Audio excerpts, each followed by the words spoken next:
It wasn't a stroke of luck that got these exceptional people where they are. Yes, they had the passion and the commitment to reach out and scale the heights, but they also had the most important tool to succeed: the right attitude and skill sets to work with others.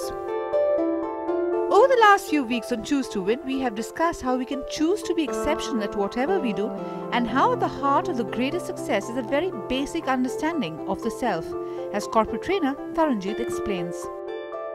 The first step really is about knowing who you are, knowing your construct. Under knowing your construct, it's all about understanding how you were constructed. And there was very valid reasons for nature to construct you in a particular manner.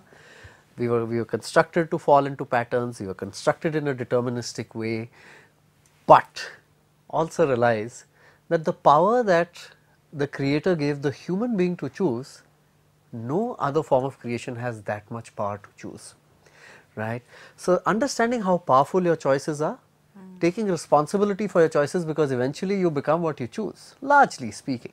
The second bit is, once you've worked on self-awareness, once you've got a sense of who you are, what drives you, what doesn't, looking at how to actually moving from just knowing yourself to managing yourself, how channelizing what all you have inside you towards a particular direction. So I have self-awareness, how do I use that to my advantage? I know what I'm good at, how do I exploit it to the hilt? I know what I'm not good at, how can I do just enough to keep it there? And what are the learnings over there, if you were to expand on that? I think the biggest learning that we have experienced ourselves as facilitators in this work for 18 years is to know that all of us are designed in a particular manner, but it is within our power to overcome limitations of that design. So all of us are designed to be conditioned. All of us we're designed to fall into patterns, but it's possible for a human being to break through from those patterns, right? You know, let me give you a quick example. The same India, there was a slideshow by Michael Porter many years ago, and in one of the slides he said that India is one of the most difficult countries in the world in which to start a new business. And I know a lot of us attending that conference got very upset about it. You don't like hearing it. But rather than just getting into the conditioned form, India still is one of the most difficult. But I think what this generation, the past few years, I think the environment has contributed, but the choices people have made is, they've made India a manufacturing hub for small cars. Are you aware there are more engineers in Bangalore than there are in Silicon Valley?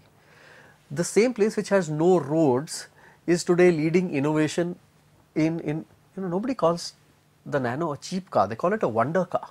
So somewhere it's possible to break out of conditioning, and I think that's the learning I'd like to leave folks with about knowing yourself.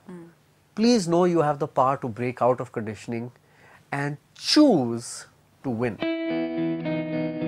And that's the power we all have, the power of choice. But are people exceptional because of a stroke of luck, or because they were born that way? Can one learn to be exceptional? That is a question that behavioral scientists have a clear answer to. You know, the deterministic model very simply says a lot of who you are depends on your genes, depends on what you got in your early childhood, and on what your current environment gives you. So there is, I think it's that entire question about nature versus nurture, and I think it's not either or, it's and. So there is a raw material that you are, but studies on exceptionality have shown the raw material is by and large similar. The raw material is not significantly different unless the environment is significantly different. But in that same environment, the same context called India, why is it that a small percentage consistently outperforms? Come what may. Is it because of attitude? Largely it's attitude. So people actually get into the realm of thinking about skills, but before skills, it's your attitude towards your conditioning. If there's an attitude that says, can I look for a possibility, especially when the world says there's none. You know, just look at, I think more than skill, let me take an example from a recent cricket match. India chased down a score of 326 odd against Sri Lanka to qualify. Now most people, I was watching the match, it said, you know, it'll be good if we win this, if we survive this. But somewhere more than just the skill of a great batsman and a great innings, somewhere there was an attitude that it's possible to do a mammoth score like that in under 40 overs. Hardly been done. And yes, it's about attitude. You know, this brings us to the logical next step, which is really understanding yourself, managing yourself after understanding yourself, having the right kind of attitude, because that's what's going to make the difference. But how do you relate to people? How do you get that next level of comfort? These two steps is really the foundation. If you're okay with who you are, if you're comfortable with who you are, the way you deal with others is likely to be far more productive. The fundamental change that comes in the moment others come into your life is you interdepend. And whether you choose to interdepend to win-win, or whether you choose to interdepend, let me just use a different, whether you choose to interdepend with a mindset of abundance and cooperation, or whether you choose to interdepend with a scarce mindset and saying either it goes to him or to me. Right? Competition is good, please don't get me wrong. Cooperation is not the absence of competition. You can cooperate and compete. It's called cooperative competition. The skill is in the attitude is in recognizing that cooperative competition is possible. Look at how it happened in India's auto industry, right? The world started moving towards a diesel car, and the largest selling car company, Maruti, realized that they wanted diesel. Tata realized that their business ran on diesel, but somewhere they cooperated with somebody called Fiat. And I guess the conversation would have gone somewhere like this: you're great at making engines, we are great at selling cars.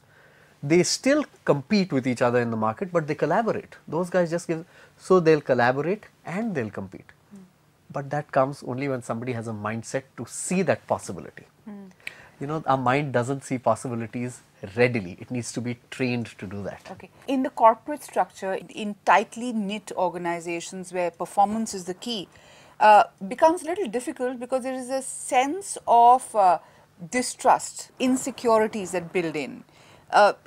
Do smart organizations sense that very quickly and work around that? I think smart organizations are those that are proactive towards this. They take steps to avoid as much as possible creating these environments. If they do sense something toxic like this, they'd act very quickly. They wouldn't wait for it to fester.